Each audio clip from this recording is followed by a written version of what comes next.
The Pig Who Saw Everything by Dick Glockenbach. Glockenbach.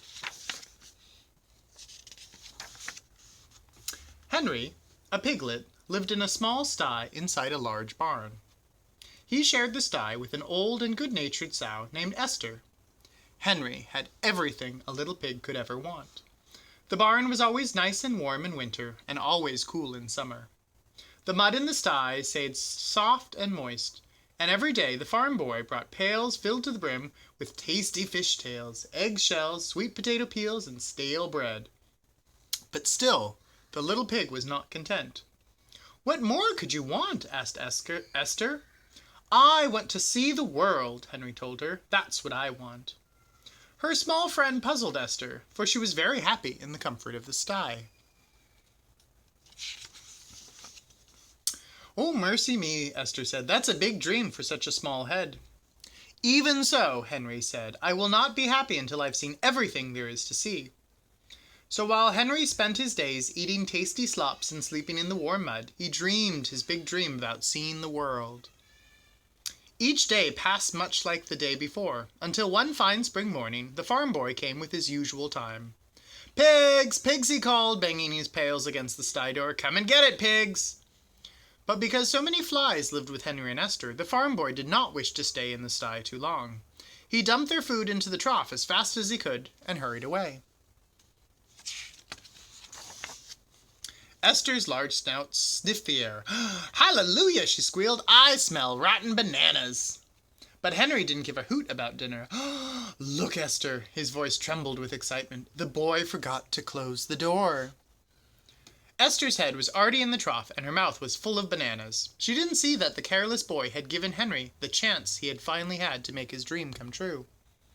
Henry stood for a moment with his heart pounding, trying to make up his mind.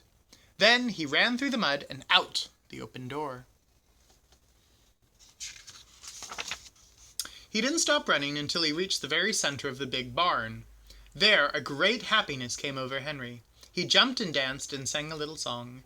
"Hey diddle-dee-dee, I'm as happy as can be. I'm glad that I'm free, for now I can see the big beautiful world at last."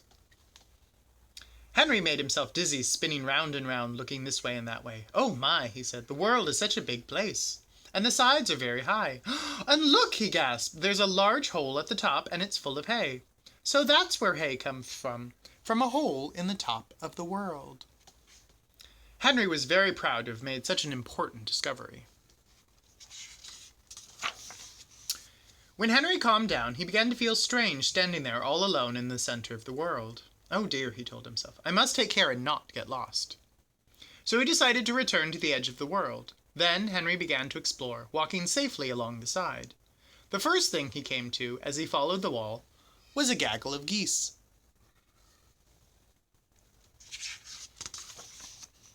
When the geese saw Henry, they thrust their heads out through the rails of their pen and made a great noise. "Honk, honk, honk," they cried. Henry had heard this honking many times over the walls of his sty, but he never knew who or what made such a strange sound. The geese flapped their wings and caused a great commotion. Henry was so upset by all the noise, he hurried on as fast as he could. But as soon as he was past the geese, he felt proud of to have seen such an unusual thing. Very soon, Henry discovered the sheepfold. He gazed in and wondered at the black faces in their great woolly coats. "Baa! Baa!" cried the sheep. Henry had heard the baas before, but that sound too had floated over the walls of his sty. "What does baa mean?" Henry asked, but the sheep would not say. They just stared at him. "Baa!" they repeated. "Oh well," said Henry, "there is much I will have to tell Esther when I get home. Goodbye to you too," he said. Still following close to the wall, Henry came upon another stall. Tied into the stall was a fine long-horned bull. "Oh, good heavens," said Henry, "you're bigger than Esther."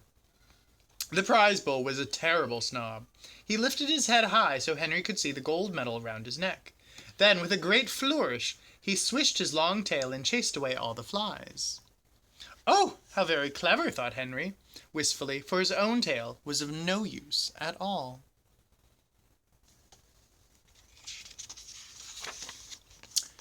As he continued on his journey, Henry saw cats and chickens, rats and barn swallows as well. Each new discovery gave Henry a deeper sense of happiness. The world is truly a remarkable place, he said. Finally, Henry arrived at the towering door and could go no further. This, he decided, must be the end of the world.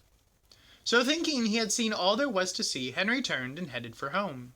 But as the little pig passed the high door, he found himself face to face with the most amazing creature of all. Henry was so shocked by its mighty size. It was twice as big as the great bull. What blazing eyes it has, he thought, and such ferocious teeth. Henry was very cautious. He stepped back a few steps and waited to see what the odd creature might do. He was sure it had seen him. The thing remained quite calm and still. Despite its cruel look, it did not seem to mind him being there. Slowly, Henry moved closer to the beast, careful not to alarm it.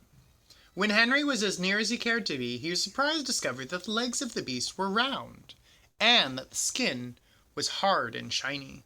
He noticed, too, that it made a black and oozy droppings. Phew, thought Henry, I'm glad I don't share a sty with you. Henry began to go behind the beast, hoping to find out what sort of tail it had, when he was startled by a loud noise. He looked up and saw the very end of the world open up before his very eyes, and a great light poured in through the opening. Panic filled the heart of the little pig. Quickly he turned and fled behind the nearest stacks of hay. Hiding behind the hay, Henry watched as the farmer came in through the great light and approached the beast. Perhaps, thought Henry, he has come to feed it. But instead, and to Henry's amazement, the farmer touched the shiny skin, and the beast seemed to swallow him whole. Then with a horrible roar that sent chills down Henry's back, the beast ran off through the opening in the side of the world, carrying the farmer inside its belly. Henry let out a squeal and jumped from his hiding place and ran back to the sty as fast as he could. "Oh," said Esther, "you're home." She was very happy to see her little friend again. "Now tell me," she asked, "what sort of place is the world?" "Oh," said Henry, feeling very safe now that he was home again, "the world is both strange and wonderful." Then he began to tell Esther about the pigs with wings that go honk and made a great commotion. "Oh my goodness," said Esther. He told Esther about the pigs with black faces and woolly coats. "Did you ever?" said Esther. And he told her about the pig with horns and a long tail. "Oh, heaven help us," said Esther. Then Henry told Esther about the queerest pig of all, the gigantic pig with round legs that ate the farmer. "And there's only one such pig in the entire world," he told her. "Oh, thank goodness for that," said Esther. "But was it worth missing all the bananas? They were so good, I ate them all." "Oh yes, it was very worth it," said Henry triumphantly. "And the very next time the door is left open, we shall both go and see the world together." "We'll see," said Esther. "We'll see." And they both settled down in the warm mud for a nap.